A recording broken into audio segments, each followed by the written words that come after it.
से। आज मैंने 44,100 का प्रॉफिट कमाया। आज बहुत सारे काम किए, एक फ्यूचर बाय किया, 7 पुट्टे बेची, 5 स्क्वायर ऑफ कर दिए, 2 सेफ पुट्टे बेच दिए, 1 स्क्वायर ऑफ कर लिया, 5 एग्रेसिव पुट्टे बेच दिए, 1 स्क्वायर ऑफ कर लिया। तो बहुत सारे आज काम मैंने इसमें किए बाजार में। तो ये बेल का अगर आप देखेंगे ना, ये क्या है, फ्यूचर दिखा दिया, ये 2 लॉट का प्रॉफिट है मेरा। एक्चुअली 2 में से 1 फ्यूचर स्क्वायर ऑफ कर दिया था, इसका आधा कर दो, पर इसके साथ जो मैंने कॉल बेची उसमें नुकसान हो गया। तो मोटा मोटा इसमें कितना प्रॉफिट होता है, 77,000 का आधा करोगे तो 35,000, 35,500 आएगा। 35,500 में से 17,100 घटा दो, 18,500 के आसपास का इसमें प्रॉफिट हुआ है मेरे को। फिर HCL के मैंने ना 2 लॉट स्क्वायर ऑफ किए थे, ये 2 लॉट है मेरे 600 के 2 लॉट कॉल के, उसमें 55,650 का लॉस हुआ है। 3 लॉट पड़े थे फ्यूचर के, 2 लॉट स्क्वायर ऑफ कर दिए तो ये 1 लॉट बच गया। तो ये जो प्रॉफिट है 3 लॉट का है। तो अगर 2 लॉट का प्रॉफिट निकालना है तो मोटा मोटा 2/3 कर लो, कितना आता है, 12,750।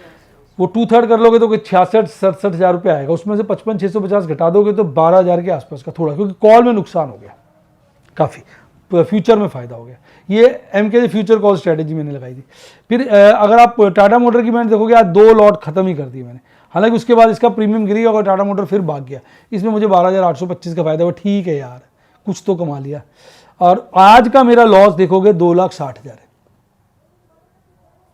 कल मेरा लॉस था 3,60,000 के आसपास, तो आज गिर गया। आज मेरा लॉस बहुत गिरता नहीं, एक्चुअली क्या हुआ, कईयों में फायदा हो गया, नुकसान हो गया। टाटा कम्युनिकेशन में नुकसान बढ़ गया क्योंकि गिर गया आज वो, और टाटा मोटर भाग गया उसमें नुकसान। मजे की बात देखो, टाटा मोटर मैंने बेचा हुआ था भाग गया, टाटा कम्युनिकेशन खरीदा हुआ था गिर गया। अब जो जिसका पैसे नहीं हो तो स्क्वायर ऑफ कर देगा। मैं दोनों में टिक के बैठा हूँ और देख लाएंगे। टाटा मोटर के शेयर पड़े बेच देंगे, 2-4-5 लाख का प्रॉफिट हो जाएगा, क्योंकि शेयर बड़े दिन से बेचे नहीं, मैंने यही सोचा हुआ। तो उसके अगेंस्ट पुट्टे बेची हैं, सारी OTM हो जाएंगी तो पुट्टों का भी फायदा आ जाएगा। तो वो तो विन विन सिचुएशन है। टाटा कम्युनिकेशन का है थोड़ा सा समस्या डार्लिंग ये है कि टाटा कम्युनिकेशन के 1 लॉट खरीदा हुआ, 6 फ्यूचर होल्ड करे हुए, कॉलें बेची नहीं हुई है। तो टाटा कम्युनिकेशन में भारी नुकसान है मुझे, मैं आपको क्या बताऊँ। टाटा कम्युनिकेशन जो है गले की हड्डी बन गया। दिखा देता हूँ, देखो यार अपना तो क्या है ना, सीधा सीधा सिस्टम है जो है। इसलिए मैं कहता हूँ भैया अपने रिस्क एपेटाइट से काम करो, और किसी से टिप मत लो, फिर रोगे बाद में कि इसने मुझे टिप दे दी मार। देखो कितना एक कॉल में फायदा, बाकी पुट्टो वुट्टो सब में नुकसान। दिखाओ, ये देखो मेरा पोजीशन। तो टाटा कम्युनिकेशन में 2.45 का नुकसान है, 46 का नवंबर फ्यूचर में। दिसंबर फ्यूचर में 1.33 का नुकसान है, पुट में 10 का नुकसान है, कॉल में सिर्फ 17,475 का फायदा है। हालांकि पहले मैंने इसके बहुत सारे जो है पहले वो मैंने इसकी कॉलेज जो बेची थी OTM हो गई थी, इसमें प्रॉफिट था। देखो आदमी फंसता है तो ऐसे फंसता है। सच बात आदमी को समझनी चाहिए कि शेयर बाजार जो काम है वो उनका ये जो रिस्क मैनेज कर सकते हैं। मैं शांति से बैठा हूँ। अब देखिए मेरा इसमें इतना भारी नुकसान है, फिर भी ओवरऑल प्रॉफिट कम है, यानी लॉस कम है, औरों में प्रॉफिट है। मैं प्रॉफिट बुक भी इस बार काफ़ी कर चुका हूँ। तो पोजीशन मैंने, अब मैं टाटा कम्युनिकेशन में मुझे लग रहा है कि भैया अब क्या करें, इसकी फ्यूचर भी डिस्काउंट पे आ गया। फ्यूचर डिस्काउंट पे आने का या पार पे आने का मतलब होता है उसमें कमजोरी है। यानी टाटा कम्युनिकेशन एक गले की हड्डी है, दूसरा एक टाटा केमिकल भी मेरी गले की हड्डी है। तो भैया लेकिन अब सब्र रखना पड़ेगा, जो सब्र नहीं रखेगा वो चला जाएगा, जिसके पास फंड्स नहीं होंगे। मैं आपको दिखा देता हूँ भैया, बच्चों को पता चलना चाहिए कितना खतरनाक गेम है।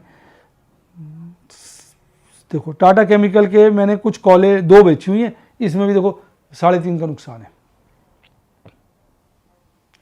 अब टाटा कम्युनिकेशन और टाटा केमिकल दोनों भाई साहब टाटा के बाद C लग के आते हैं। इनकी C है, मेरी ABCD हो गई है, पर कोई दिक्कत नहीं। ओवरऑल लॉस अभी मैं दिखा रहा हूँ 260 के आसपास का। इसका मतलब क्या है, ओवरऑल लॉस मेरा, औरों में प्रॉफिट है तभी ये वाला लॉस सेट ऑफ हो गया ना। आपको मैंने दिखाया है करीबन 8-10 लाख का लॉस बनता है। तो अब वेट कर रहे हैं जब तक ये फॉर्म में नहीं आएगा, अपना वेट करेंगे। अब देखते हैं इसमें क्या होता है। ये अभी तो अड़ा दिया है, दोनों ही फ्यूचर डिस्काउंट पे चल रहे हैं, जो कमजोरी का संकेत है। ऐसे मार्केट के दिग्गज कहते हैं कि भाई, और लॉजिकल भी है, अगर फ्यूचर प्रीमियम पे है तो इसका मतलब सब कुछ ठीक है, फ्यूचर डिस्काउंट पे है तो इसका मतलब लोग खरीदना नहीं चाहते उसका फ्यूचर, और जो सेलर है वो साला डिस्काउंट पे बेच रहा है, सस्ता बेच रहा है। यानी बाजार में शेयर महंगा, वो फ्यूचर सस्ता बेच रहा है। इसका मतलब कहीं ना कहीं वो बेयरिश है, ऐसा माना जाता है। पर जरूरी नहीं है। ऐसा मेरे साथ HDFC बैंक, HDFC AMC में भी हुआ था, वो भी डिस्काउंट पे चल रहा था पर वो भाग गया। ऐसा मेरे साथ वेदांता में हुआ था, वो गिर गया काफ़ी, फिर लेकिन अब रिकवर कर गया। तो ये बाजार है, इसमें अलग अलग मूवमेंट आते हैं। अपने रिस्क एपेटाइट से जो काम करता है वो खुश रहता है। तो ये सब चीज़ें जो होती हैं देखने समझने की होती हैं। ओवरऑल अगर आप प्रॉफिट कमा रहे हैं बढ़िया है, नहीं कमा रहे हैं तो अपने अप्रोच को आदमी को चेंज करना चाहिए, इंप्रूव करना चाहिए, ऐसा मेरा मानना है। तो भैया मैं कोई टिप नहीं देता हूँ, जो सच्चाई है बता देता हूँ, वीडियोस के द्वारा आपको समझाता हूँ। कोई मेरे से पूछ भी देता है कि सर ये शेयर खरीद लें बेच लें, मैं कहता हूँ भैया अपने रिस्क एपेटाइट के हिसाब से देखो, किसी से पूछने से कोई फ़ायदा नहीं होता। आदमी अपने अपने विचार देता रहता है, वो विचार गलत हो जाते हैं। अगर आप अपने रिस्क से ऊपर काम करोगे, पीछे 25 लाख का नुकसान था, मैंने मार्क टू मार्केट में पैसा भरा, अब मैंने काफ़ी पैसा निकाल लिया और मैंने काफ़ी सारे शेयर बेच के फ्यूचर खरीद लिए, उससे मेरे पास कैश जनरेट हो गया, इससे मैं अपने रिस्क को मैनेज करता हूँ। इस तरह की चीज़ें मैं आपको अपनी वीडियोस के द्वारा और अपने डेमोस के द्वारा समझाने की कोशिश करता हूँ कि कैसे बाज़ार में चीज़ों को मैनेज किया जाता है। कभी भी किसी को देखकर कोई शेयर खरीदना ना कोई शेयर बेचना चाहिए, आदमी दुखी होता है। अपने रिस्क एपेटाइट से करना चाहिए। तो अगर आप सीखना चाहें, फिर बोल देता हूँ, कोई टिप नहीं देता हूँ, मेरे से पूछेंगे तो भी मैं यही कहूँगा अपने रिस्क एपेटाइट से काम करो। और बच्चे यही कहते हैं सर आप बड़े सही आदमी हो, कभी भी नहीं कहते ये ले लो, हम कितना पूछें आपसे, कहते भैया अपने हिसाब से करो, अपना रिस्क एपेटाइट देखो, आपको पता चले नींद ही नहीं, इतना लॉस हो रहा है, मैं तो घोड़े बेच के सोता हूँ साली, आज भी नींद लेट खुली, परसों भी नींद लेट खुली। लोग कहते हैं सर आप सो कैसे जाते हो मेरे को तो जोर से नींद आ जाती है, क्योंकि मैंने रिस्क रिवॉर्ड मैनेज किया हुआ है प्रभु के आशीर्वाद से, प्रभु की कृपा से और आपकी शुभकामनाओं से। अल्टीमेटली ये सब चीज़ें प्रॉफिट में आएंगी, पर उसके लिए सब्र का घूंट पीना पड़ेगा। जैसे श्री कहते हैं ना शिवजी महाराज ने भोलेनाथ बाबा ने जो है कंठ में जहर पी लिया था और सबको बचा लिया था, इसलिए हम लोगों को जहर तो नहीं पीना, पेशेंस का घूंट पीना है। उस पेशेंस से ही, अब कितना लंबा पेशेंस होगा ये ना आप बता सकते ना मैं बता सकता हूँ। पेशेंस टूटता है लोगों का टूटेगा, जैसे मैं फंसे हूँ तो बहुत लोग फंसे होंगे, और धीरे धीरे सबका पेशेंस टूटेगा। जब ज़्यादातर मेजॉरिटी लोगों का पेशेंस टूट जाएगा, कुछ एक लोग ही बचेंगे, तब वो मूवमेंट ऊपर चलेगा, क्योंकि तब बाजार में जब तक लोग सारे पेशेंस रखेंगे शेयर नहीं भागेगा।